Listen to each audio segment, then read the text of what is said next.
بسم اللہ الرحمن الرحیم۔ السلام علیکم، آپ دیکھ رہے ہیں الف نیوز اور میں ہوں آپ کے ساتھ ماجد علی۔ شامل کرتے ہیں پاکستان اور دنیا بھر سے بریکنگ نیوز ہیڈ لائنز۔ بنگلہ دیش میں عام انتخابات کے لیے آج پولنگ ہو رہی ہے، تاہم اپوزیشن جماعتوں نے عام انتخابات کے بائیکاٹ کا اعلان کرتے ہوئے 2 روزہ ملک گیر ہڑتال کی کال دے دی۔ اپوزیشن جماعتوں نے عوام سے ووٹ نہ ڈالنے کی بھی اپیل کر دی۔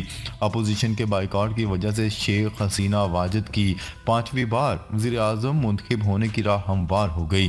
اپوزیشن جماعتیں غیر جانبدار نگراں حکومت اور حسینہ واجد کے استعفے کا مطالبہ کر رہی ہیں، جبکہ عالمی برادری نے بھی متنازعہ انتخابات کے انعقاد پر اظہار تشویش کیا ہے۔ دوسری جانب پرتشدد واقعات کے دوران ڈھاکہ میں 5 اسکولوں اور 4 پولنگ بوتھ کو آگ لگا دی گئی، جبکہ گزشتہ روز مسافر ٹرین میں آگ لگنے سے بھی 5 افراد جاں بحق جبکہ 8 زخمی ہو گئے تھے۔ پولیس نے واقعے کا ذمہ دار اپوزیشن کو قرار دے کر 7 ارکان کو گرفتار کر لیا۔ اپوزیشن نے پولیس کی جانب سے عائد کردہ الزامات مسترد کر دیے۔ اب تک بنگلہ دیش نیشنل پارٹی کی مرکزی قیادت سمیت 11,000 افراد گرفتار کیے جا چکے ہیں، جبکہ ہزاروں روپوش ہیں۔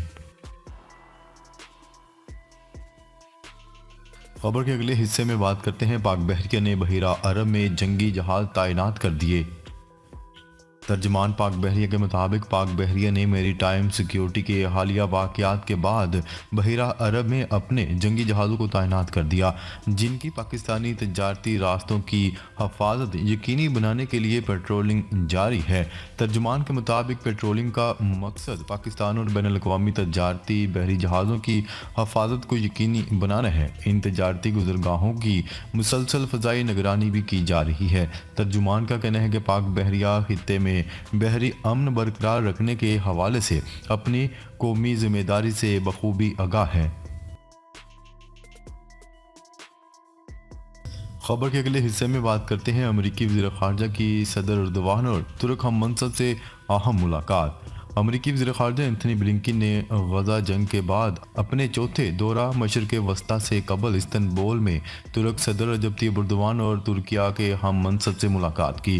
ترک رہنماؤں اور امریکی وزیر خارجہ کے درمیان ہونے والی ملاقاتوں میں غزہ کی صورتحال سمیت باہمی دلچسپی کے امور پر تبادلہ خیال کیا گیا۔ امریکی وزیر خارجہ کا کہنا تھا کہ ہماری توجہ غزہ تنازعہ پھیلنے سے روکنے پر ہے۔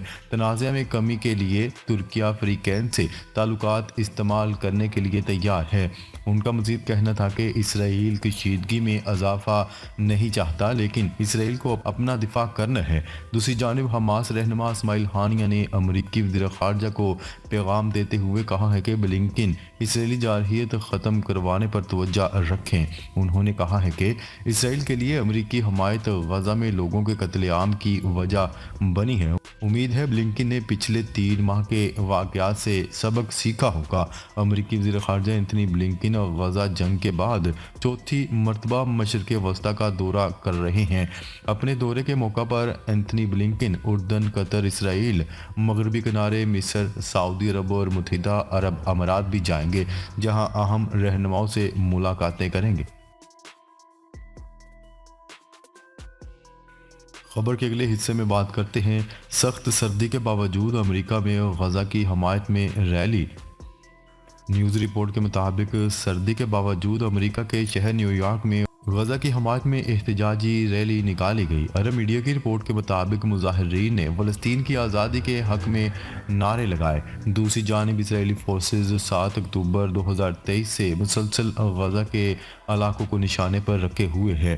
غیر ملکی میڈیا کی رپورٹ کے مطابق 7 اکتوبر سے اب تک اسرائیلی حملوں میں شہید فلسطینیوں کی تعداد 22,925 سے تجاوز کر چکی ہے، جبکہ 57,910 سے زائد افراد زخمی ہو چکے ہیں۔ علاوہ ازیں غزہ میں زمینی آپریشن شروع کرنے سے اب تک حماس کے مزاحمت کاروں کا نشانہ بن کر ہلاک ہونے والے اسرائیلی فوجیوں کی تعداد 510 ہو چکی ہے۔ خبر کے اگلے حصے میں بات کرتے ہیں اسرائیل لبنان کو جنگ میں گھسیٹنے سے باز رہے۔ جوزف بوریل نے خبردار کر دیا۔ یورپی یونین خارجہ اور سلامتی امور کے سربراہ جوزف بوریل نے اسرائیل کو خبردار کرتے ہوئے کہا ہے کہ وہ لبنان کو جنگ میں گھسیٹنے سے باز رہے۔ رپورٹ کے مطابق انہوں نے کہا ہے کہ کئی ماہ سے اسرائیل اور لبنان بارڈر پر کشیدگی بڑھ رہی ہے اور اسرائیل کا حماس کی اتحادی تنظیم حزب اللہ سے تصادم بھی دن بدن سنگین ہو رہا ہے۔ جوزف بوریل نے لبنان میں اپنے ہم منصب سے بات کرتے ہوئے کہا ہے کہ اس سے بچنا انتہائی ضروری ہے۔ اسرائیل نے اپنی پالیسی نہ بدلی تو مشرق وسطی کو جنگ سے محفوظ رکھنا مشکل ہو جائے گا۔ وہ ان دنوں خطے کی کشیدہ صورتحال کے پیش نظر لبنان کے دورے پر ہیں۔ ان کے اس اہم دورے کے بعد امریکی وزیر خارجہ اینتھنی بلنکن بھی اسرائیل اور مشرق وسطی کے تفصیلی دورے پر آنے کا ارادہ رکھتے ہیں۔ خبر کے اگلے حصے میں بات کرتے ہیں سابق امریکی صدر ڈونلڈ ٹرمپ جمہوریت کے لیے خطرہ قرار۔ امریکی صدر جو بائیڈن نے سابق صدر ڈونلڈ ٹرمپ کو جمہوریت کے لیے خطرہ قرار دے دیا۔